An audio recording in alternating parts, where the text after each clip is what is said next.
بسم اللہ الرحمن الرحیم۔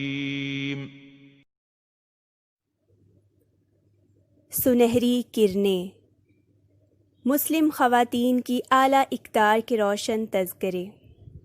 عبد المالک مجاہد۔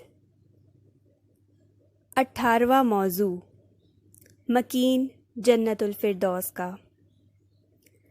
حارثہ بن سراقہ رضی اللہ عنہ ایک انصاری صحابی تھے۔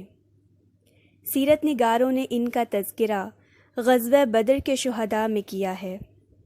غزوہ بدر کفر اور اسلام کے درمیان پہلی جنگ نہایت ہی دوررس نتائج اور اہمیت کی حامل تھی۔ یہ حق اور باطل میں فرق کرنے والی تھی۔ یہی وجہ ہے کہ اسے غزوۃ الفرقان بھی کہتے ہیں۔ اللہ کے رسول صلی اللہ علیہ وسلم نے جب لوگوں کو دعوت جہاد دی اور ان سے کفر کے مقابلے کے لیے نکلنے کو کہا تو حارثہ رضی اللہ عنہ اپنی والدہ کے پاس آئے۔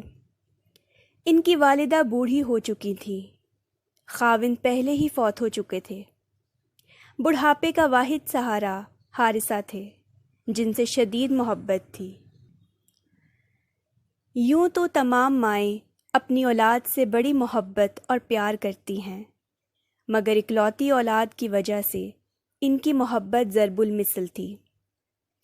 بیٹے کی معمولی تکلیف پر تڑپ اٹھتی، سردی کے موسم میں ذرا سی سردی پر پریشان ہو جاتی کہ کہیں میرے بیٹے کو سردی نہ لگ جائے۔ گرمی کے موسم میں یہ پریشانی لاحق ہوتی کہ کہیں میرے بیٹے کو لو نہ لگ جائے۔ اور آج بیٹا اپنی والدہ کے روبرو کھڑا تھا۔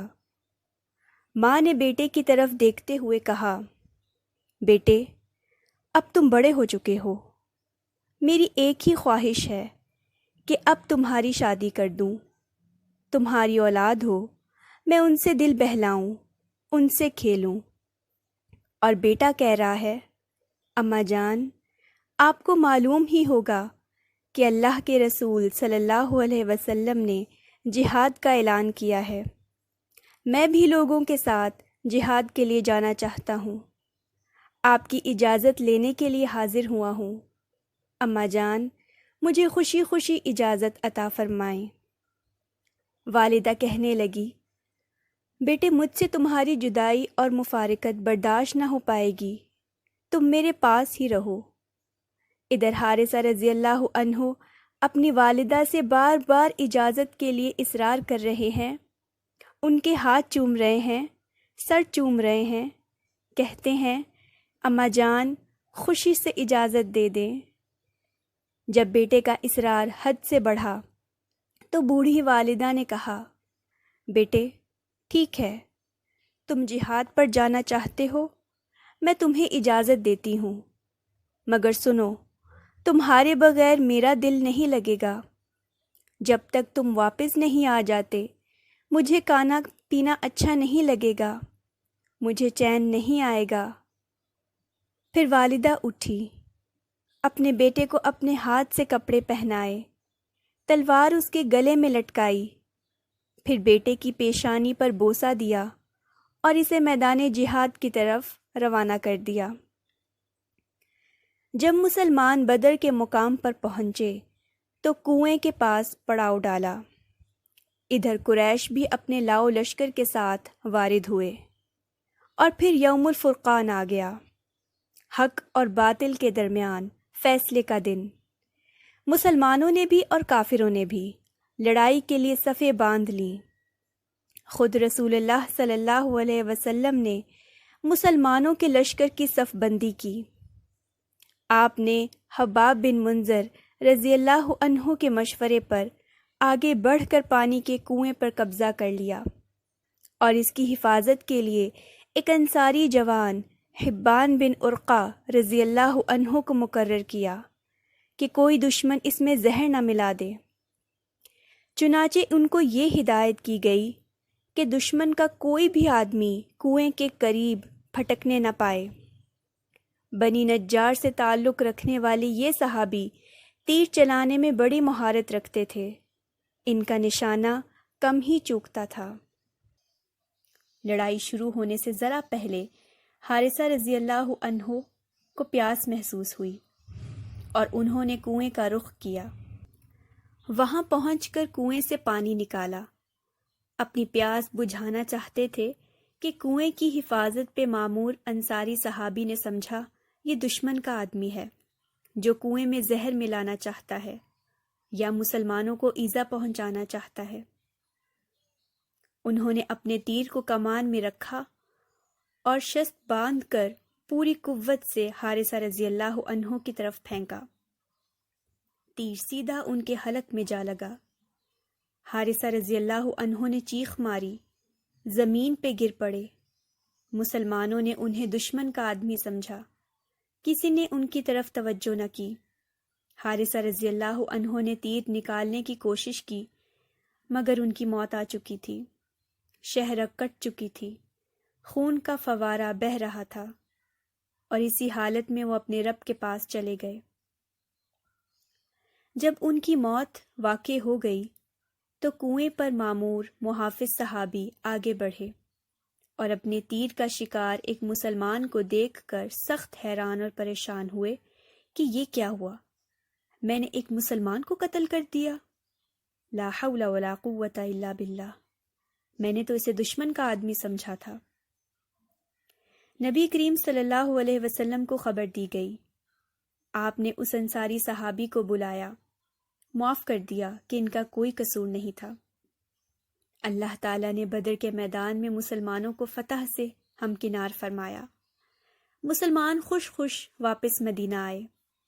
آپ صلی اللہ علیہ وسلم نے پہلے ہی حضرت بلال اور حضرت زید رضی اللہ عنہما کو فتح کی خوشخبری دے کے مدینہ بھجوا دیا تھا۔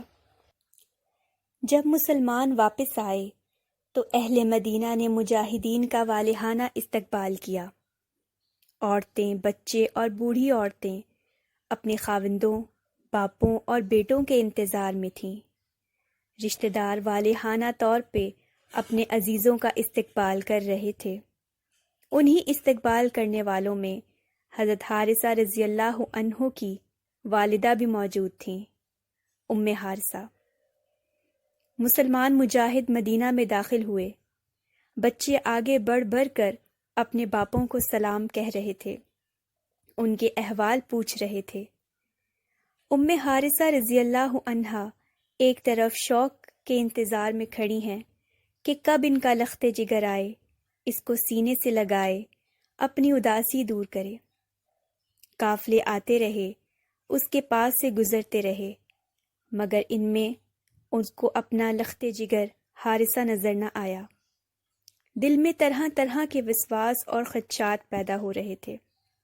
آخر دل کو تھام نہ سکی، ایک صحابی کا راستہ روک کے کھڑی ہو گئی۔ پوچھا، تم حارثہ کو جانتے ہو؟ انہوں نے کہا، ہاں جانتا ہوں، مگر تمہارا حارثہ سے کیا تعلق؟ کہنے لگی، میں اس کی والدہ ہوں، میں ام حارثہ ہوں۔ صحابی نے کہا، تو پھر اپنے بیٹے پہ صبر کرو، تمہارا بیٹا قتل ہو گیا ہے۔ ام حارثہ رضی اللہ عنہا نے جب خوشخبری سنی، شہید کا مقام مرتبہ یاد آ گیا۔ بیٹا شہید ہو گیا، میں شہید کی ماں، میرا بیٹا جنتی، اللہ اکبر، یہ مقام اور مرتبہ، میرا بیٹا میری سفارش کرے گا۔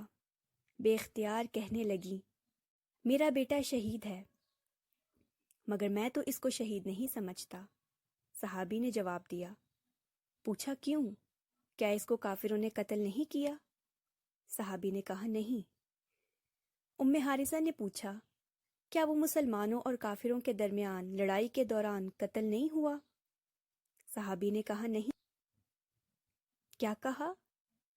میرا بیٹا اپنے دین کا، اسلام کا دفاع کرتے ہوئے شہید نہیں ہوا؟ میرا بیٹا کیسے قتل ہوا؟ میرا بیٹا حارثہ کدھر ہے؟ وہ غم اور مصیبت میں مبتلا سوال پر سوال کیے جا رہی تھیں۔ صحابی نے کہا، دراصل تمہارا بیٹا معرکہ شروع ہونے سے پہلے ہی قتل ہو گیا تھا، اور اس کو قتل کرنے والا بھی مسلمان ہے۔ تمہارے بیٹے نے معرکے میں کوئی حصہ نہیں لیا۔ اماں نے کہا کہ تمہارا مطلب یہ ہے کہ میرا بیٹا شہید نہیں ہے؟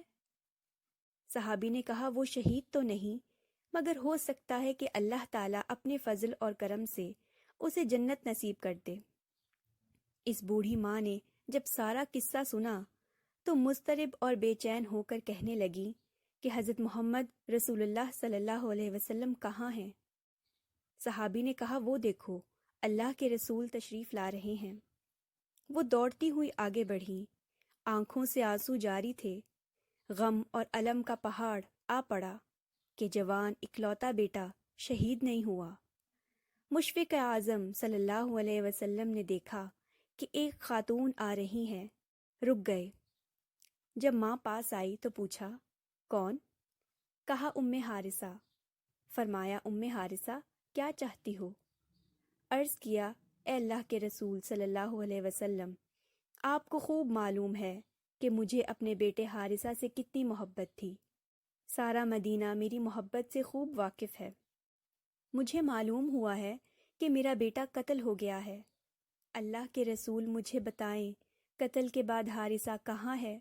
میرا لخت جگر کہاں ہے؟ اگر تو جنت میں ہے تو میں صبر اور شکر کروں، اگر وہ جنت میں نہیں تو پھر مجھے اجازت دیں میں اس کا نوحہ کروں، خوب روؤں، اتنا روؤں کہ اس سے پہلے اس کی مثال نہ ہو، حتیٰ کہ مجھے قرار آ جائے۔ اللہ کے رسول صلی اللہ علیہ وسلم نے اس کی طرف دیکھ کے فرمایا ام حارثہ کیا کہتی ہو؟ کہنے لگی یا رسول اللہ وہی جو آپ مجھ سے سن چکے ہیں، اگر جنتی ہے تو صبر اور شکر کروں، اور جنتی نہیں تو کم از کم نوحہ تو کر لوں۔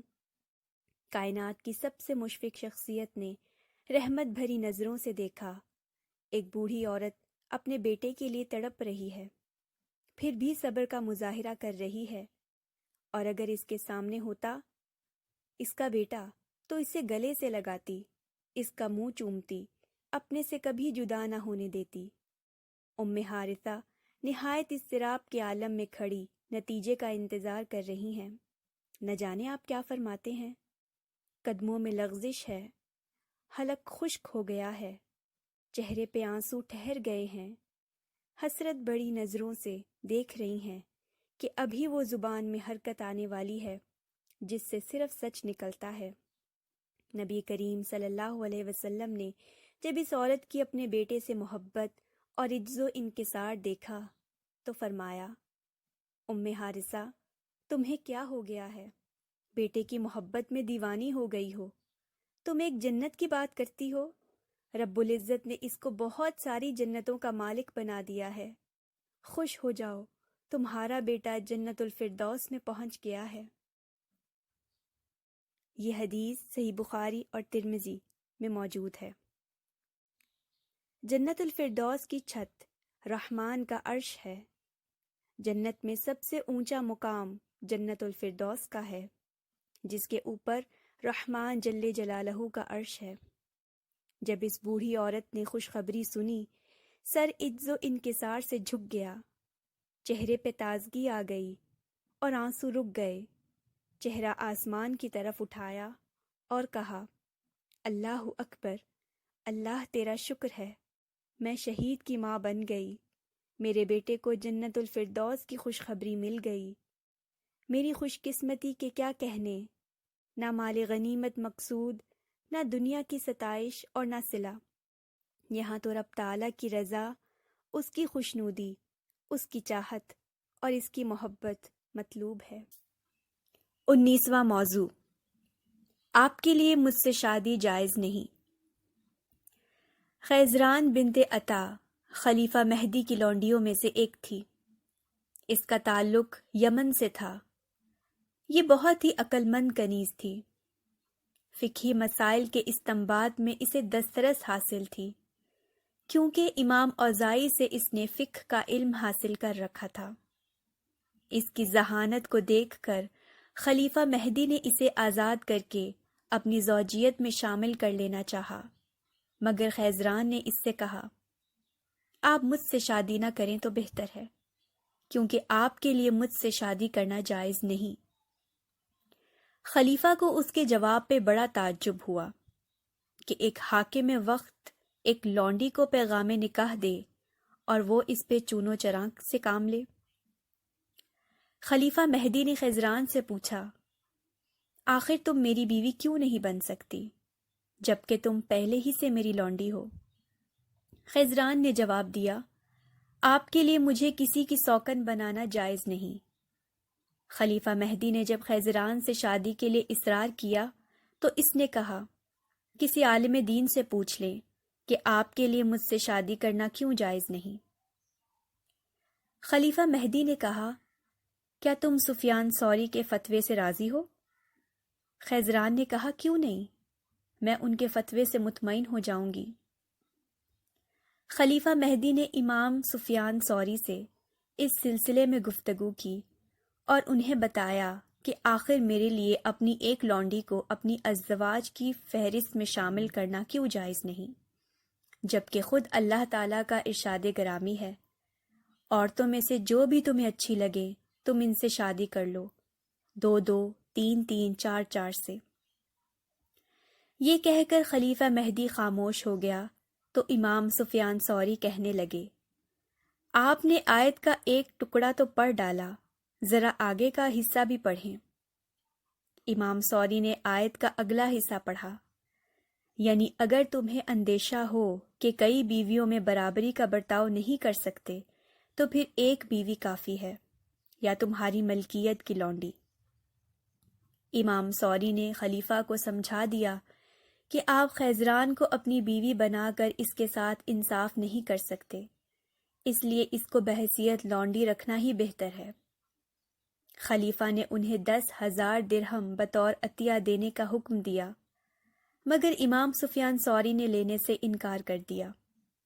خضران کی فقاہت خلیفے کو اچھی طرح ذہن نشین ہو گئی کہ وہ اگر خضران کو بیوی بنائے گا تو اس کے ساتھ پورا انصاف کرنا ہوگا، اس کے ساتھ دوسری بیویوں کی طرح یکساں سلوک کرنا ہوگا اور اسے بھی تمام ازدواجی حقوق مہیا کرنا ہوں گے۔ چنانچہ کچھ عرصے بعد 159 ہجری میں خلیفہ نے خضران کو آزاد کر کے اس سے شادی کر لی۔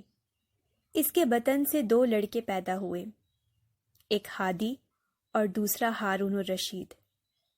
مہدی کی وفات کے بعد ہادی خلیفہ بنا اور ہادی کے بعد ہارون الرشید۔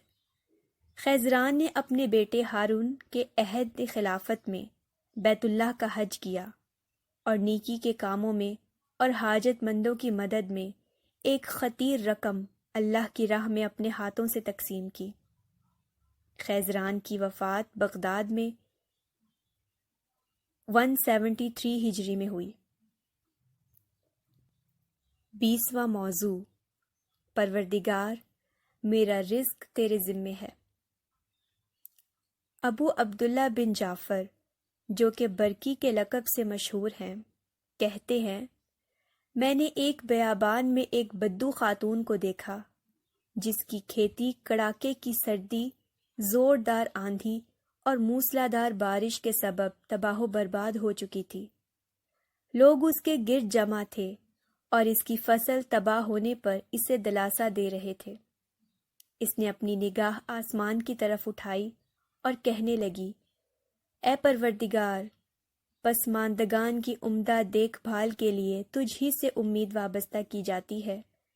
جو کچھ تباہ و برباد ہو گیا اس کی تلافی تیرے ہی ہاتھ میں ہے، اس لیے تو اپنی نرالی شان کے مطابق ہمارے ساتھ معاملہ فرما، کیونکہ ہمیں یقین ہے کہ ہماری روزی کا بندوبست تیرے ہی ذمے ہے اور ہماری آرزوئیں اور تمنائیں تجھ ہی سے وابستہ ہیں۔ ابو عبداللہ بن جعفر کہتے ہیں، میں ابھی اس خاتون کے پاس ہی تھا کہ ایک آدمی وہاں آ پہنچا۔ ہمیں اس کے بارے میں کوئی علم نہیں تھا کہ یہ کون ہے، کہاں سے آیا ہے، مقصد کیا ہے۔ جب اسے اس عورت کے عقیدے، منہج اور اللہ تعالیٰ سے تعلق کا پتہ چلا تو اس نے 500 دینار نکالے اور اس عورت کی خدمت میں پیش کر کے اپنی راہ چلتا بنا۔ اس میں کوئی شبہ نہیں کہ جو آدمی بھی اللہ تعالیٰ پر کامل اعتماد کرے گا اور تقوی اختیار کرے گا وہ کبھی نعمت خداوندی سے محروم نہیں رہے گا۔ نیز اللہ تعالیٰ اسے ایسے راستے سے روزی پہنچائیں گے جس کا وہ کبھی گمان بھی نہیں کر سکتا تھا، جیسا کہ اس دیہاتی خاتون کے ساتھ واقعہ پیش آیا جس کا آپ نے ابھی مطالعہ کیا۔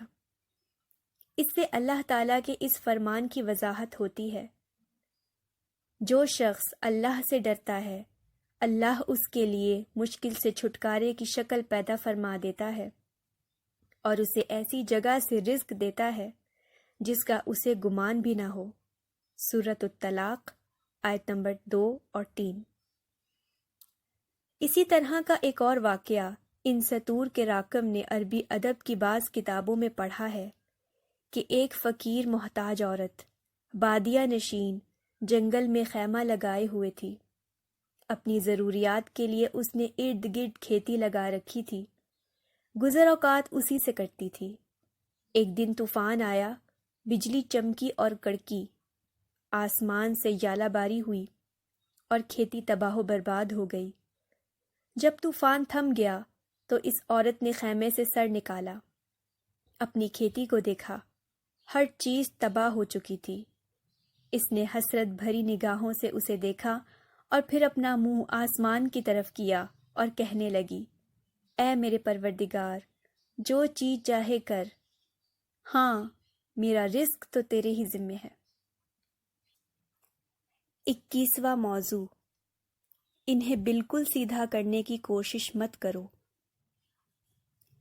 مشہور مورخ و سیرت و نگار واقدی کا بیان ہے کہ میں ایک روز خلیفہ مہدی کی خدمت میں حاضر ہوا اور اس سے چند احادیث بیان کی۔ میری بیان کردہ حدیثیں اس نے لکھ لیں۔ پھر تھوڑی دیر بعد وہ اپنے گھر میں داخل ہوا۔ جب وہ گھر سے نکلا تو غصے سے اس کا چہرہ سرخ تھا اور وہ غیظ و غضب سے بھرا ہوا تھا۔ میں نے عرض کیا، امیر المؤمنین، خیریت تو ہے؟ خلیفہ مہدی کہنے لگا، میں اپنی بیوی خیزران کے پاس گیا تو اس نے میرا کپڑا اس قدر زور سے کھینچا کہ وہ پھٹ گیا اور کہنے لگی، میں نے تم میں کوئی خیر کا پہلو نہیں دیکھا۔ خلیفہ نے مزید کہا، اے واقدی، آپ کو اچھی طرح معلوم ہے کہ میں نے خیزران کو ایک غلام فروش سے خریدا تھا، پھر میں نے اسے آزاد کر کے اس سے شادی کر لی۔ چنانچہ اب وہ کیسر شاہی میں میری بیوی کی حیثیت سے خوش و خرم زندگی گزار رہی ہے۔ نیز اس کو ناز و نعم اور آسائش و زیبائش کے لیے وہ چیزیں دستیاب ہیں جو دیگر آزاد عورتوں کو کم ہی نصیب ہوا کرتی ہیں، مگر آج اس کا ذہن اس قدر بدل گیا ہے کہ اس نے میرے سارے کیے کرائے پہ پانی پھیر دیا اور کہنے لگی کہ آج تک میں نے کبھی تم میں کوئی خیر نہیں دیکھی، حالانکہ میں نے اس کے 2 لڑکوں ہادی اور ہارون الرشید کے لیے پیشگی بیعت کروا دی ہے۔ میرے بعد یکے بعد دیگرے وہ دونوں مسلمانوں کے خلیفہ ہوں گے، پھر بھی وہ مجھے طعنے دے رہی ہے کہ میں نے اس کے لیے کوئی بھلائی نہیں کی۔ واقدی نے خلیفہ مہدی کی بات سن کر کہا، امیر المؤمنین، آپ ناراض نہ ہوں، کیونکہ کفران نعمت عورتوں کی فطرت ہے۔ رسول اکرم صلی اللہ علیہ وسلم کا ارشاد ہے، تم میں سب سے بہتر وہ ہے جو اپنے اہل خانہ کے لیے بہتر ہو، اور میں اپنے اہل خانہ کے حق میں تم سب سے بہتر ہوں۔ ایک اور حدیث میں رسول اکرم صلی اللہ علیہ وسلم کا ارشاد ہے، عورتوں کے بارے میں میری نصیحت کا ہمیشہ خیال رکھنا، کیونکہ عورت پسلی سے پیدا کی گئی ہے اور پسلی میں بھی سب سے زیادہ ٹیڑھا اوپر کا حصہ ہے۔ اگر تم اسے بالکل سیدھی کرنے کی کوشش کرو گے تو انجام کار توڑ کر رہو گے، اور اگر اس ٹیڑھی پسلی کو یوں ہی چھوڑ دو گے تو ویسی ہی ٹیڑھی رہے گی، اور تم اس کے ٹیڑھے پن کے باوجود اس سے فائدہ اٹھا سکتے ہو۔ بس تم عورتوں کے بارے میں میری نصیحت کو مانو، عورتوں سے اچھا سلوک کیا کرو۔ واقدی نے اس موضوع سے متعلق چند مزید احادیث خلیفہ سے بیان کی۔ خلیفہ مہدی نے انہیں 2000 دینار دینے کا حکم دیا۔ جب واقعی خلیفہ کے پاس سے نکل کر اپنے گھر پہنچے تو اسی وقت ملکہ خیزران کا پیغامبر بھی ان کی خدمت میں حاضر ہو گیا اور ملکہ کا دیا ہوا تقریباً 2000 دینار کا عطیہ بھی ان کی خدمت میں پیش کیا۔ اس کے علاوہ کپڑے اور جوتے بھی تھے۔ ملکہ نے پیغامبر کے ذریعے ان عطیات کے ساتھ ساتھ اس کار خیر پر ان کا شکریہ بھی ادا کیا۔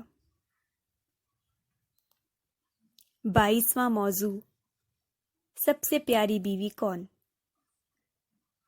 ایک آدمی کی ایک سے زائد بیویاں تھیں۔ ایک روز اس کی سب سے چھوٹی بیوی اس سے کہنے لگی، میں چاہتی ہوں کہ آپ اپنی دیگر بیویوں کے سامنے اس بات کا اظہار کر دیں کہ میں آپ کی دوسری تمام بیویوں کی نسبت آپ کو زیادہ محبوب اور پیاری ہوں۔ شوہر بڑا ہوشیار تھا۔ اس نے فوراً 1 درہم اپنی جیب سے نکالا اور اسے اپنی کم عمر بیوی کے ہاتھ میں رکھ دیا۔ پھر اس نے اپنی دیگر بیویوں کو بھی چھپا کر 1 درہم دے دیا۔ اس کی کسی بھی دوسری بیوی کو نہ معلوم تھا کہ اس کے علاوہ بھی کسی کو درہم ملا ہے۔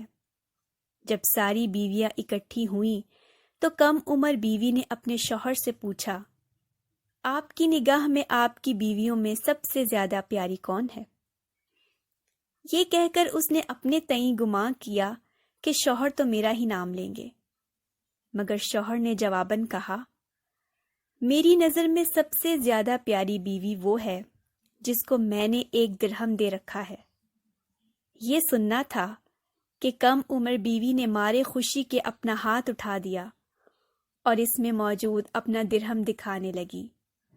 وہ دیگر بیویوں کو یہ باور کرانے کی کوشش کر رہی تھی کہ وہ ان کے مقابلے میں اپنے شوہر کو سب سے زیادہ پیاری ہے۔ اتنے میں دیگر بیویوں نے بھی اپنا اپنا ہاتھ بلند کر دیا اور ان سب کے ہاتھ میں 1 درہم تھا۔ 23واں موضوع، نہر زبیدہ۔ یہ دوسری صدی ہجری کا زمانہ تھا۔ دنیا کے چپے چپے میں اسلام کی کرنیں اپنی تابناک شعاعیں بکھیر رہی تھی۔ وہی عرب جو کچھ عرصہ پہلے انتقام کی آگ میں جھلس رہے تھے، آج اسلامی تعلیمات کی بدولت باہم بھائی بھائی بن چکے تھے۔ قبائل کے درمیان باہمی اختلافات بلا شبہ پائے جاتے تھے، مگر محاذ جنگ پر جب اکٹھے ہوتے تو سب ایک دوسرے کا بے حد احترام کرتے تھے۔ تلواروں کے سائے میں ان کی نمازیں ادا ہوتی تھیں، اور جن جن ملکوں میں وہ جہاد کا پرچم لہراتے، وہاں کے باشندوں کے ساتھ عدل و انصاف کرنا ان کی شان تھی۔ دوسری جانب مسلمان مبلغین بھی دعوت و تبلیغ کا کام جاری رکھے ہوئے تھے۔ چنانچہ دیکھتے ہی دیکھتے مسلمانوں کی تعداد میں بے تحاشا اضافہ ہونے لگا۔ دوسری صدی ہجری کے اواخر میں مملکت اسلامیہ کی باغ دوڑ خلیفہ ہارون رشید کے ہاتھ میں ہے۔ دنیا کے گوشے گوشے سے مسلمان بیت اللہ شریف کا حج ادا کرنے کے لیے آ رہے ہیں۔ مکہ مکرمہ میں پانی ناپید ہے۔ حجاج کرام اور اہل مکہ بڑی مشکل سے کسی طرح پانی کا بندوبست کر پاتے ہیں۔ اسی زمانے میں ملکہ زبیدہ بنت جعفر فریضہ حج کی ادائیگی کے لیے مکہ مکرمہ آتی ہیں۔ انہوں نے جب اہل مکہ اور حجاج کرام کو پانی کی دشواری اور مشکلات میں مبتلا دیکھا تو انہیں سخت افسوس ہوا۔ چنانچہ انہوں نے اپنے اخراجات میں سے ایک عظیم الشان نہر کھودنے کا حکم دیا،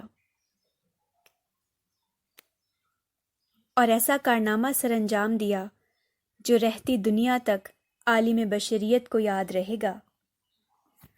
ام جعفر زبیدہ بنت جعفر بن ابو جعفر منصور ہاشمی خاندان کی چشم و چراغ تھیں۔ یہ خلیفہ ہارون رشید کی چچا زاد بہن تھی۔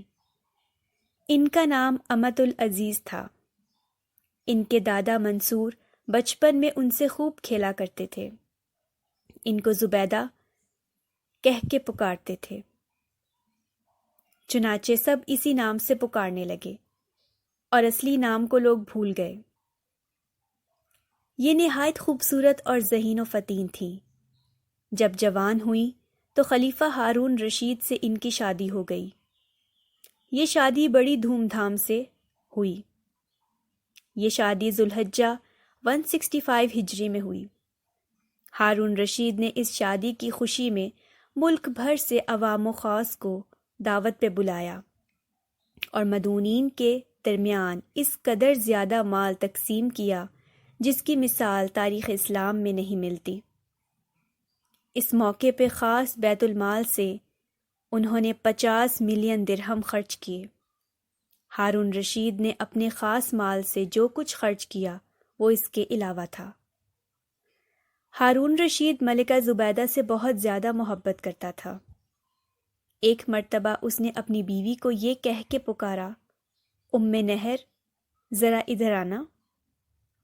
زبیدہ نے بعد میں مشہور عالم اسمعی کو بلا کر پوچھا، امیر المؤمنین مجھے ام نہر کہہ کے پکارتے ہیں، اس کے کیا معنی ہیں؟ اسمعی نے جواب دیا، چونکہ جعفر عربی لغت میں نہر کو کہتے ہیں اور آپ کی کنیت ام جعفر ہے، اس لیے نہر معنی مراد لے کر آپ کو اس نام سے پکارا ہوگا۔ زبیدہ بڑی ہی سمجھدار خاتون تھیں۔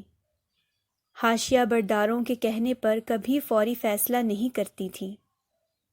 ایک مرتبہ ایک شاعر نے ان کی خدمت میں چند اشعار سنائے، مگر ردیف اور قافیہ اور الفاظ کی ترکیب میں شاید وہ اپنا مافی ضمیر اچھی طرح سے ادا نہیں کر سکا۔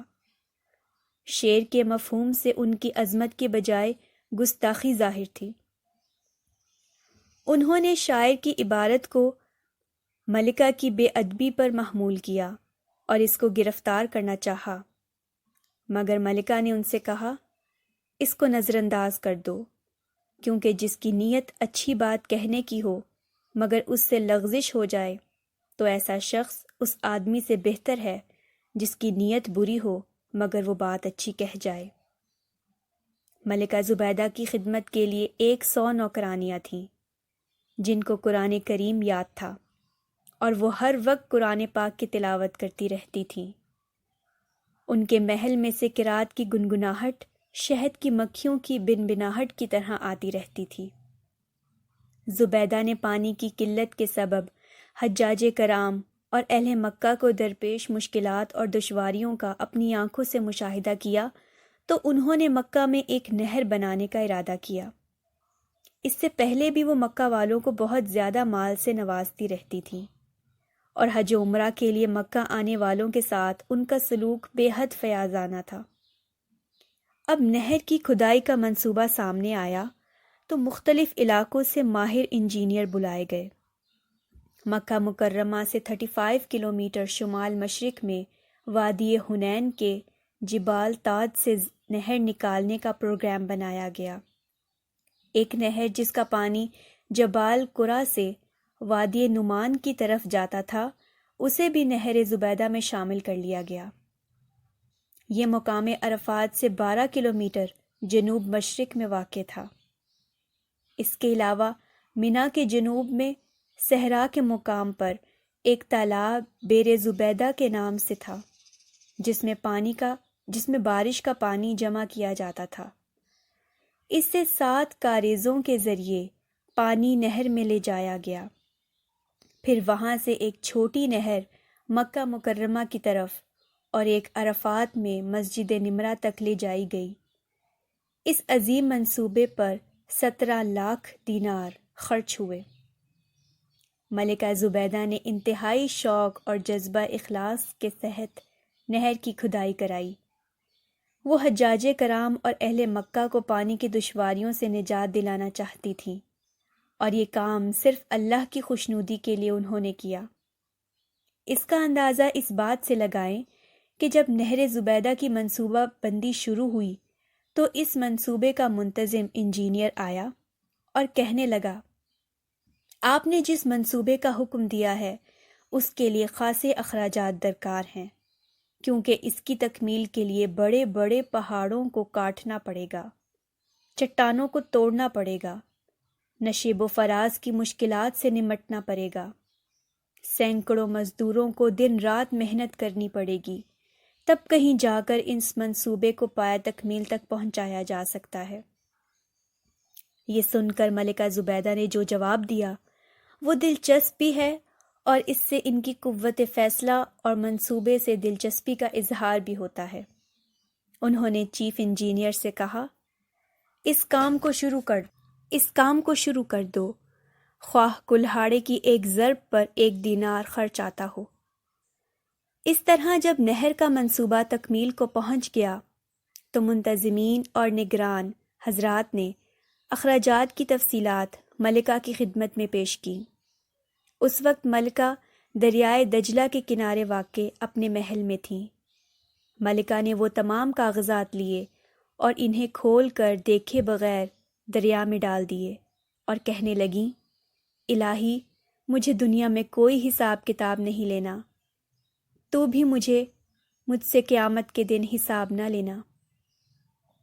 ملکہ زبیدہ نے عظیم الشان کام انجام دے کر حجاج کرام اور باشندگان مکہ مکرمہ کو پانی کی قلت کے سبب درپیش مشکلات کا مسئلہ حل کر دیا۔ اللہ تعالیٰ اس نہر کو ان کے حق میں صدقہ جاریہ بنائے۔ ان کی وفات بغداد میں جمادی الاولیٰ 216 میں ہوئی۔ 24واں موضوع، کھجوروں میں معجزانہ برکت۔ جنگ خندق کی تیاریاں زور و شور سے جاری تھیں۔ مسلمانوں کی جماعت رسول اللہ صلی اللہ علیہ وسلم کے ارد گرد خندق کی کھدائی میں مشغول تھی۔ بہت سے مسلمانوں کے گھروں میں ایک وقت کی روٹی بھی دستیاب نہ تھی، پھر بھی وہ رسول اکرم صلی اللہ علیہ وسلم سے بے انتہا محبت اور شدید لگاؤ کے سبب آپ کے حکم کی تعمیل میں لگے رہتے تھے۔ بھوک کی شدت سے نڈھال ہو جاتے تو اپنے پیٹ پہ پتھر باندھ کر خندق کی کھدائی کرتے تاکہ زیادہ سے زیادہ بھوک برداشت کر سکیں۔ حتیٰ کہ رسول اکرم صلی اللہ علیہ وسلم نے بھی اپنے پیٹ پر بھوک کی وجہ سے پتھر باندھ رکھے تھے اور خندق کی کھدائی میں صحابہ کرام کے ساتھ پورے انہماک کے ساتھ مشغول تھے۔ حضرت ابو طلحہ رضی اللہ عنہ کہتے ہیں، ہم نے رسول اللہ صلی اللہ علیہ وسلم سے بھوک کا شکوہ کیا اور اپنے پیٹ سے ایک پتھر بندھا ہوا دکھایا تو رسول اکرم صلی اللہ علیہ وسلم نے اپنے پیٹ سے 2 پتھر بندھے ہوئے ہمیں دکھائے۔ خندق کی کھدائی کرنے والے صحابہ کرام کی تعداد 1000 اور واقدی کی روایت کے مطابق 3000 بتائی گئی ہے۔ خندق کی کھدائی کے دوران کئی معجزات رونما ہوئے۔ ان میں سے ایک معجزہ ہم یہاں ایک صحابیہ کے حوالے سے نقل کرتے ہیں۔ حضرت نعمان بن بشیر رضی اللہ عنہ کی بہن کا بیان ہے کہ میری والدہ عمرہ بنت رواحہ رضی اللہ عنہا نے مجھے بلایا اور 2 مٹھی کھجوریں دے کر کہنے لگی، انہیں اپنے والد بشیر اور ماموں عبداللہ بن رواحہ کی خدمت میں لے جاؤ تاکہ وہ دوپہر کے کھانے میں کچھ کھا لیں۔ میں کھجوریں لے کر اپنے والد اور ماموں کی تلاش میں نکلی۔ وہ دیگر صحابہ کے ساتھ خندق کی کھدائی میں مشغول تھے۔ مجھے انہیں تلاش کرتے ہوئے دیکھ کر رسول اکرم صلی اللہ علیہ وسلم نے بلایا اور پوچھنے لگے، تیرے پاس کیا ہے؟ میں نے عرض کیا، یہ چند کھجوریں ہیں جنہیں دیکھ کر میری امی نے میرے ابو اور ماموں کے پاس بھیجا ہے تاکہ وہ دوپہر کے کھانے میں کچھ کھا لیں۔ رسول اکرم صلی اللہ علیہ وسلم نے فرمایا، یہ کھجوریں مجھے دے دو۔ میں نے کھجوریں رسول اللہ صلی اللہ علیہ وسلم کے دونوں ہاتھوں میں رکھ دیں۔ آپ کی ہتھیلیاں نہیں بھریں۔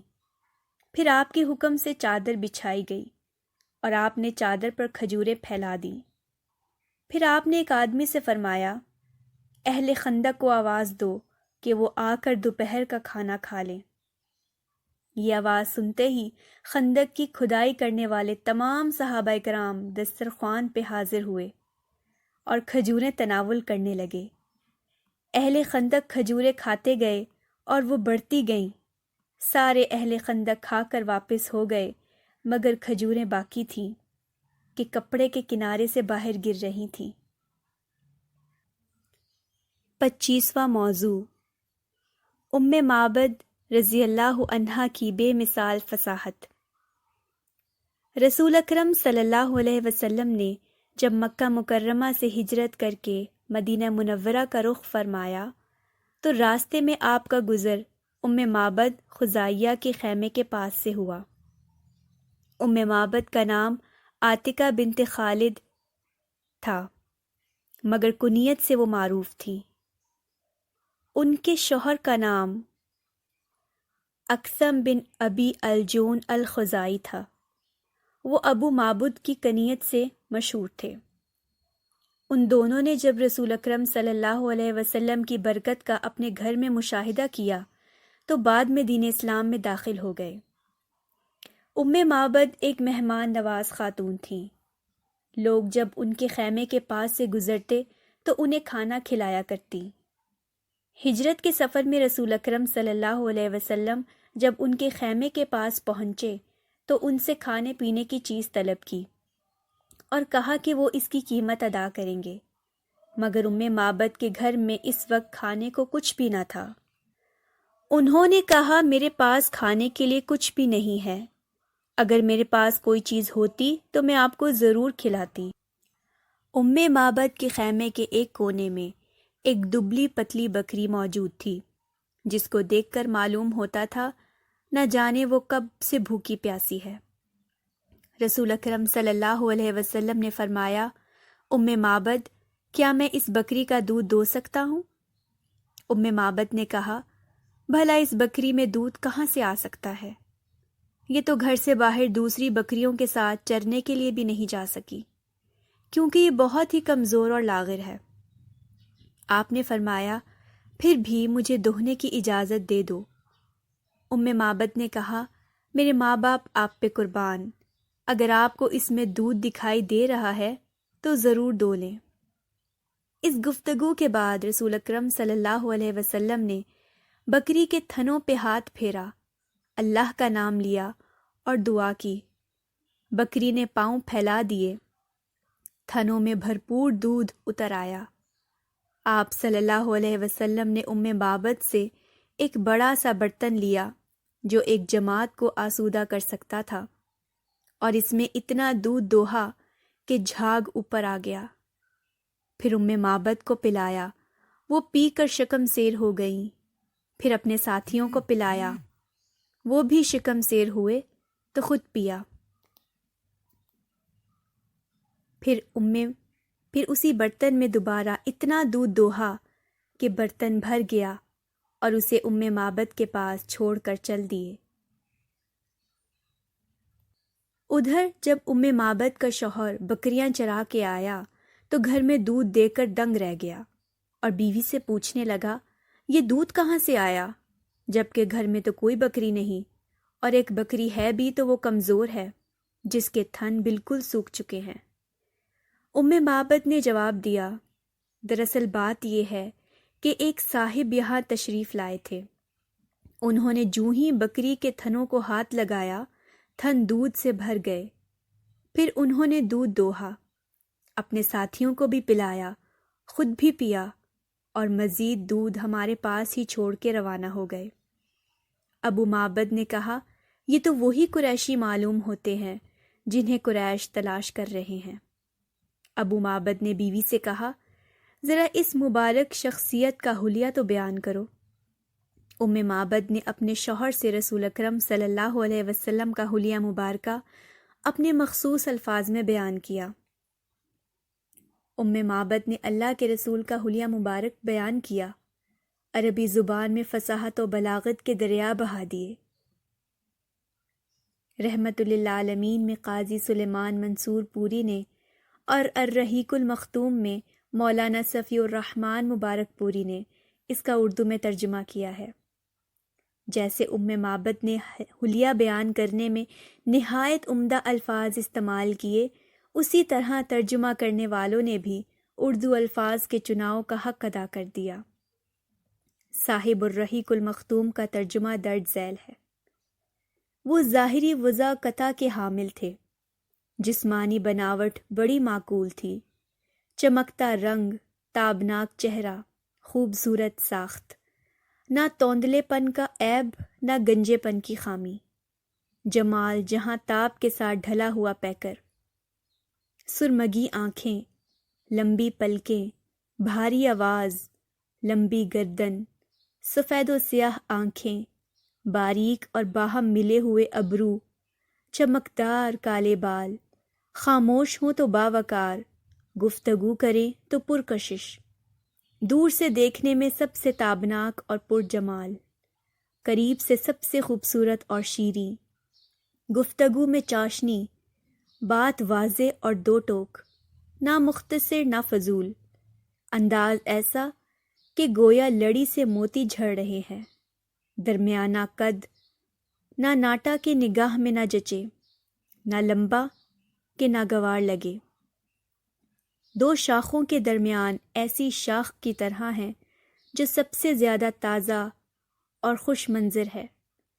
رفقا آپ کے ارد گرد حلقہ بنائے ہوئے کچھ فرمائیں تو توجہ سے سنتے ہیں، کوئی حکم دیں تو لپک کر بجا لاتے ہیں، متاع و مکرم، نہ ترش رو نہ لغو گو۔